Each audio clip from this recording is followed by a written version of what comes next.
Agora a gente fala que a regulamentação da reforma tributária, tema que dominou as discussões no Congresso em 2024, ainda não acabou. Aprovado em dezembro, o primeiro projeto da regulamentação da emenda constitucional 132 da reforma tem até 16 de janeiro para ser sancionado pelo presidente da República, Luiz Inácio Lula da Silva. E agora começa a corrida para que o segundo projeto, que já é um teste da cobrança dos novos impostos para 2026.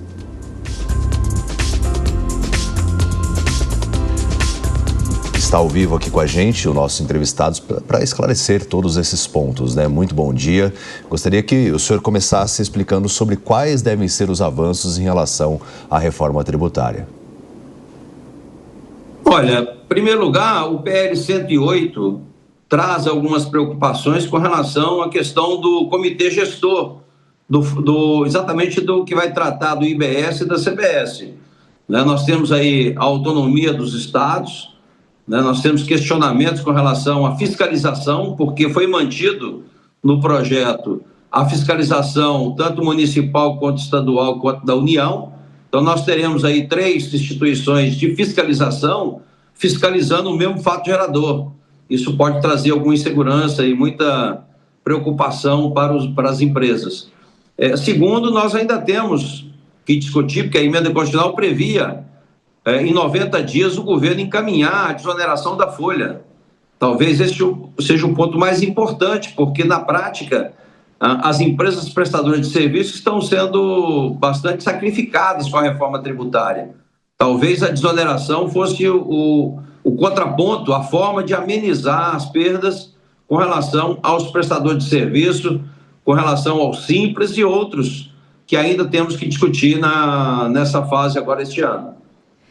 Senador Isalci Lusca, Soraya falando, muito bom dia, agradeço novamente a participação do senhor aqui conosco. Bom, de fato, a segunda parte da reforma tributária ainda está em discussão. Queria que o senhor trouxesse para a nossa audiência quais serão ali os pontos principais dessa nova regulamentação e como ela vai impactar diretamente a vida dos cidadãos e também das empresas. Olha, ela trata na prática da regulamentação do Conselho Gestor, que vai administrar os recursos do IBS, que é o Imposto de Bens e Serviços, que é de competência do Estado e do município. Então, antes da reforma, o município tinha a competência do ISS e o Estado do ICMS. Agora se juntou no IBS e a gestão vai ser feita pelo Comitê Gestor, que há um questionamento com relação ao poder deste conselho. Né? Porque, na prática, você tem a questão da federação, da autonomia do município, da autonomia do Estado, não é? E que, no caso da fiscalização, por exemplo, as empresas estarão sujeitas à fiscalização municipal e estadual, né? Sendo que o fato gerador é o mesmo, a base de cálculo é a mesma, isso pode trazer complicações no sentido de incentivar fiscalizações, fiscalizar a empresa, tanto o município quanto o Estado, para ter vantagens, porque sempre os fiscais recebem alguma gratificação, não digo propriamente um valor fixo, mas um valor em função da eficiência da cobrança. Então, pode acontecer fiscalizações simultâneas, não é, no mesmo fato gerador. Então, o projeto trata basicamente isso, dessa administração da distribuição dos recursos do IBS. Mas nós teremos que discutir também, porque está previsto na emenda constitucional, não é? Em 90 dias o governo deveria ter mandado para o Congresso um projeto da desoneração da folha, porque, de fato, várias empresas prestadoras de serviço vão ter sérios problemas de manutenção, de continuidade, se realmente não fizer um ajuste com relação a isso, né? Senador, só aproveitando, né? Alguns críticos têm dito que a reforma tributária pode aumentar ainda mais a carga tributária para determinados setores. Queria ouvir a opinião do senhor a respeito disso especificamente e como o governo está lidando também com esse tipo de preocupação. Pois nós estamos questionando muito, porque, de fato, quem gera mais emprego no Brasil hoje são as empresas prestadoras de serviço.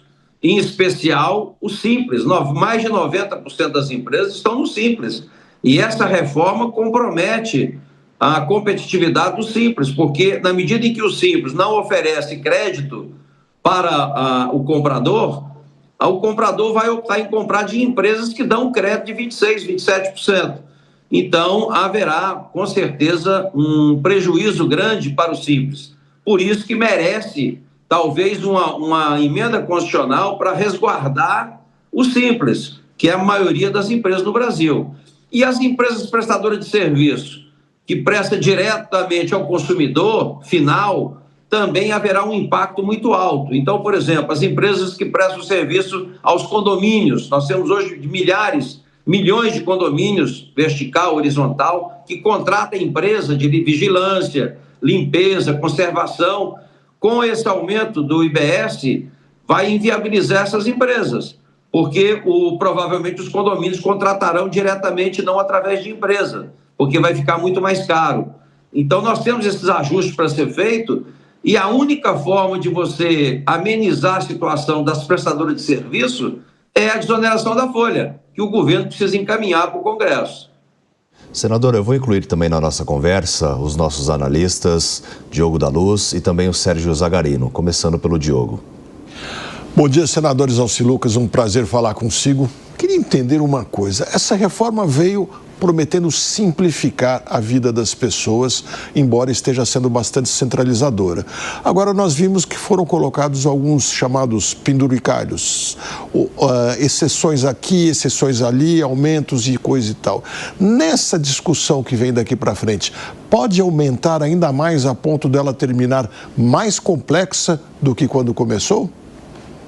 Com certeza, né? Principalmente nos próximos 10 anos, porque haverá uma transição de 10 anos. Nesses 10 anos, nós vamos continuar fazendo tudo aquilo que fazemos hoje e mais aquilo que está sendo criado. Então, evidentemente que a burocracia, a questão contábil, as obrigações acessórias, tudo isso vai praticamente dobrar o trabalho. Então, não haverá simplificação nos próximos 10 anos.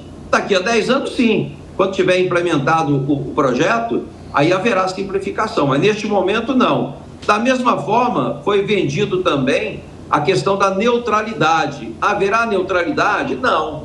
As empresas prestadoras de serviço terão um impacto muito alto na tributação. Sérgio. Bom dia, senador. Fico feliz pelos esclarecimentos. Eu estava anotando aqui as suas explicações e algumas coisas me chamaram a atenção. A questão da desoneração da folha, mas a questão também do IVA, o Imposto de Valor Agregado agora, que nós vamos chegar daqui a 10 anos nessa transição que você falou, a gente vai conseguir chegar um dos maiores do mundo. A gente tem o problema também da concentração desse imposto para o governo federal e ele acabar centralizando e controlando. E aí a minha pergunta para você é política. Eu vejo que você é senador pelo PL. Você não acredita que esse tipo de reforma tributária que dá mais poderes para o governo federal, que hoje o PT, que é o governo federal, você não acha que isso pode fazer com que nós tenhamos direcionamento com interesses nas próximas eleições? Você não acha que a gente deveria manter mais autonomia para os estados e municípios? De fato, né, a reforma tributária ela centraliza completamente. O governo terá o controle de toda a arrecadação do país, né? Ainda mais agora com o PIX, com o DREC, que está sendo criado, então, a nova moeda, o governo terá o controle absoluto de todas as contas, né? Seja impostos municipais, estaduais e federal. Então, de fato, aumentará muito o poder de fiscalização, de controle e manipulação, se for o caso, do governo federal. Mas o princípio, né, da tributação é essa. O IVA, nós estamos começando com o maior IVA do mundo. E ainda temos pela frente a reforma do imposto de renda, do patrimônio. Então, a gente fica assustado, né, de o que vem por aí, né? Tributação agora, inclusive, de dividendos. Isso nos preocupa muito, porque nós não podemos aceitar mais nenhum aumento da carga tributária. O Brasil já tem uma carga muito alta e o contribuinte já não aguenta mais. Ainda mais que não recebe, em troca, a educação, a saúde e a segurança, que são obrigações que o Estado deve ao contribuinte que não tem correspondido. Inclusive, essa é uma das reivindicações da população, né? Que muitas vezes se paga muito imposto, mas o retorno que vem dele é muito pouco. Agora, em relação também a um crescimento, possível crescimento da informalidade, quais são as precauções que vocês estão tendo em relação a isso também? Porque à medida que você vai tributar mais determinado setor, automaticamente o risco também para que as pessoas se mantenham na informalidade é maior, né?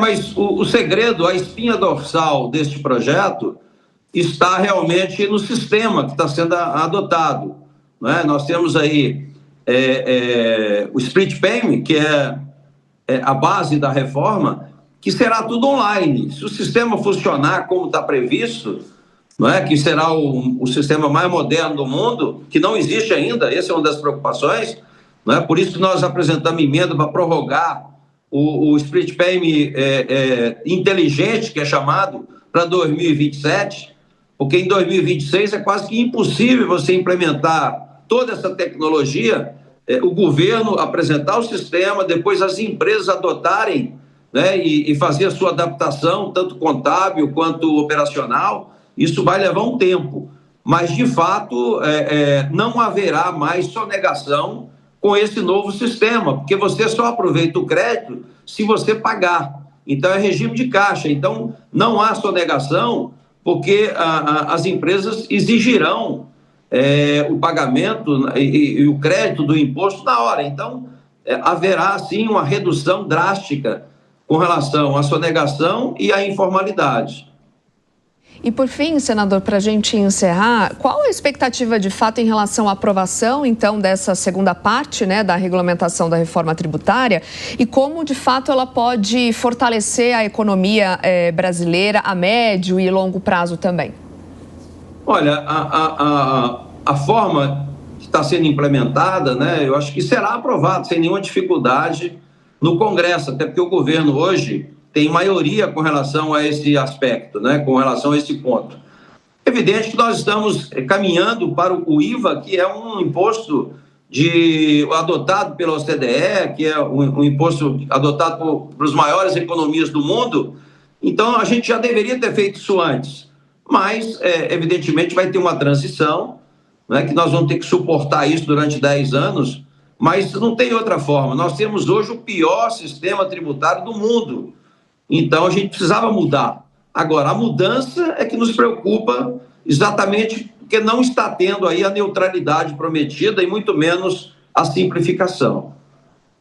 Bom, nós conversamos com o senador Isalci Lucas, do PL do Distrito Federal, esclarecendo, né, diferentes pontos sobre essa segunda parte da aprovação da reforma tributária, a que eu agradeço demais a presença aqui no Jornal da Manhã.